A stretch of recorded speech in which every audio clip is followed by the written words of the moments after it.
SCL3618 here. Today we're doing a very special review and a locomotive I've been looking forward to for a long time. And that is, of course, SD60E number 6920. Now, before I get this review started, I want to give thanks, of course, to the Cape Fear Western Model Railroad Club, where I'm filming this video. Of course, you guys can tell there's a different background, and you'll see, of course, a layout that is not my messy basement racetrack. But anyway, we're going to dive into detail per usual. I'll give you my thoughts on that.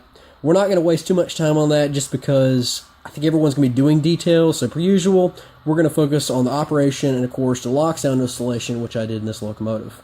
And I'd also like to give thanks to Lee from the ESU Facebook group. He helped me out with this locomotive and getting the Lok 4.0 sound file corrected. So Lee, thank you so much for that. I appreciate it more than you will know, and you made this video possible. So without further ado, guys, let's dive right in. Okay, so starting up front, Athearn did not skimp on the details, I am very pleased to say. Having been around the 911 and inside the cab, the SD60Es I've been around the most. 6920, of course, is a big visitor to eastern North Carolina, running down to Lejeune and just on our line down to the coast. So I've been fortunate enough to shoot this locomotive a few times and get plenty of close-up pictures, which is always a plus. But we're straight up here at the top. The number boards, of course, are very well printed. Everything's crisp. The roof grab irons, the PTC array, and so forth. The star on the nose is well done. It's crisp. Everything looks great. While we're on the front, the flag, most importantly, is clean, crisp, and done well. The only issue I've had with this locomotive thus far, and you'll find it if you do any customization, I believe that's one of the MU lines, that stretches down low, and the coupler box snags it whenever you try to take it off. So if you do remove it, be careful. The only other issue I've had besides that is this little yellow railing on the plow decided to go flying last night, so I had to glue it back up. But besides that, not many issues. One thing I do love about this locomotive is the printing on the ditch lights is legible. I'm going to focus that in so you guys can see it. Even on the plow deck, the MU hoses are rubber. This is a new nice touch. I like where Athearn's going with this. So we're just going to work our way down the locomotive. The detail is fantastic. Everything, I mean, even from the photos I've shot, everything lines up. The application on the stripes is very clean. Honoring our veterans, everything, it looks very, very good. But I'm not going to stress too much on this. Just know it looks awesome. And it passes the first sniff test. But everything's clean. The trucks do have a nice amount of detail. Let me make sure I'm getting this right here.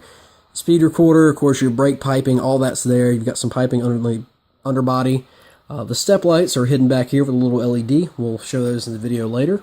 Alright, let's go into the backside of the locomotive. Everything checks out nicely. The grab irons, everything's good. The flag, crisp, as it should be. Rear ditch lights, everything looks good. Of course, you got your spare knuckles down here. The MU cable, which again, it will also snag on the rear, so be careful if you do any changes. Spare knuckle, printing, see-through steps, the works. Before we take it to the track, I want to go into one little note. I did install Loksound 4.0 in this.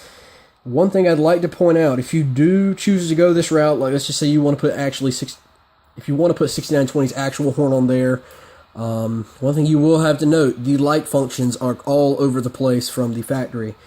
I will post a video, I'll post a little screen cap of mine on how it's set up properly, but if you download the file from the ESU site, your light functions will be all over the place.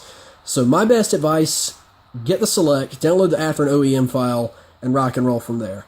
I've actually used the RS5T that's on the SD60E file. It's very good and close enough to 6920s before it got fouled. So, again, we'll cover that more in the sound segment, but overall, I'm very pleased with this locomotive thus far. On the technical side, it spent more time with the shell off than it has running. That's my fault, and mainly due to the fact the issues with the 4.0, but again, as I mentioned earlier, thanks to Lee from the ESU Facebook group for helping me straighten that sound file out. This thing is able to rock and roll because of you, and I can't thank you enough. So trying something different. Before we turn it out in the layout, I figured I'd bring it over here to the Lok programmer and just do a sound run by where you guys can just hear the locomotive on its own without the layout being in the background. So we'll go ahead and fire it up. Lights, F0. Now this, I remapped the number boards to F5. Ditch lights, F6.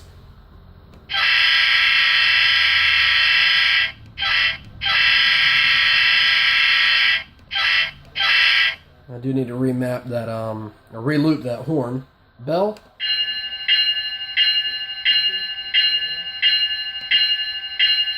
Again, this is from the Loksound 4.0, so you pretty much have infinite options in the template pack for what sounds you want your locomotive to have. That's the SD60E M2 bell. Here's coupler.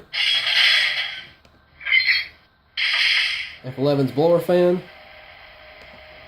12 is your dimmer for the headlight. 13 I've mapped for the ground lights, so we'll get those on.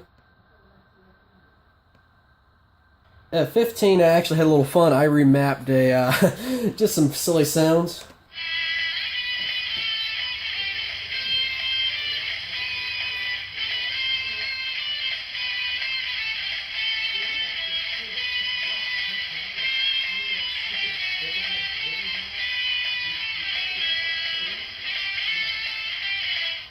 So yeah, that audio file needs some adjusting, but for those who are eagle-eared, that is of course the USS Iowa theme from Ken Cole, and yes, I pulled my nerd card, it's okay.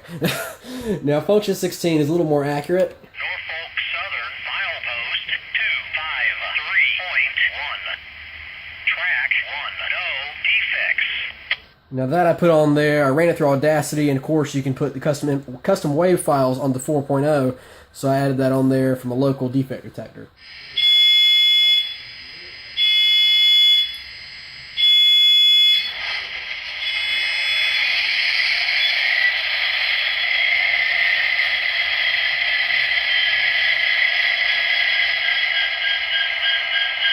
The nice thing about the ESU file is it does have both low and high idles, and there's the high idle kicking in right now.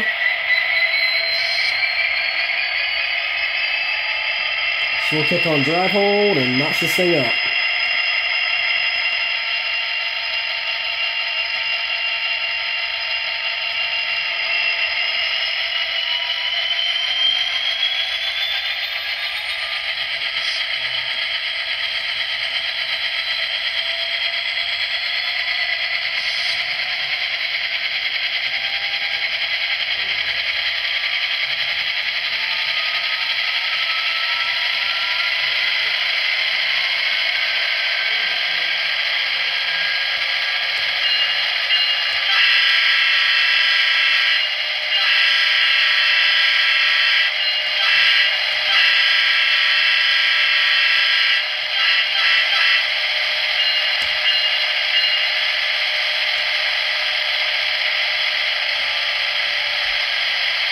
And back down to idle.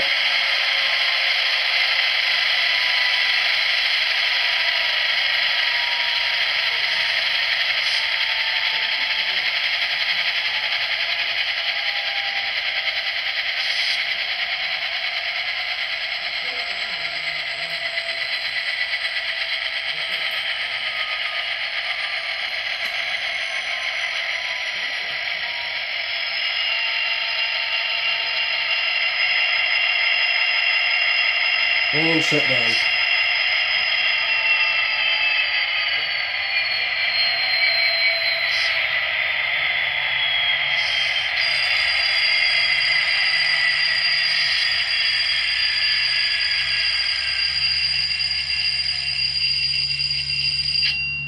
I'm going to do something a little different. I'm going to put all my closing thoughts here so you guys can skip right into the running. Overall, I'm very, very pleased with this locomotive. I've been waiting for the 6920 for a long time. Even back when I worked 2 summers for the county veterans office, this was a locomotive I always wished was on the market so I could display it on my desk and, of course, talk to people about it. But NS, this, out of all the quote heritage locomotives, this is my favorite because of its cause. It's not just a fancy painted Jibo or SD70. This is a locomotive unique in its own and unique in its cause, and one that I think we should not forget anytime soon, because anyone, in my opinion, who has the strength to take up arms for this country deserves our respect. So never forget that, guys, and thank you all for watching, and I hope you've enjoyed so far. Now, enough of me talking. Let's go run this locomotive.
That's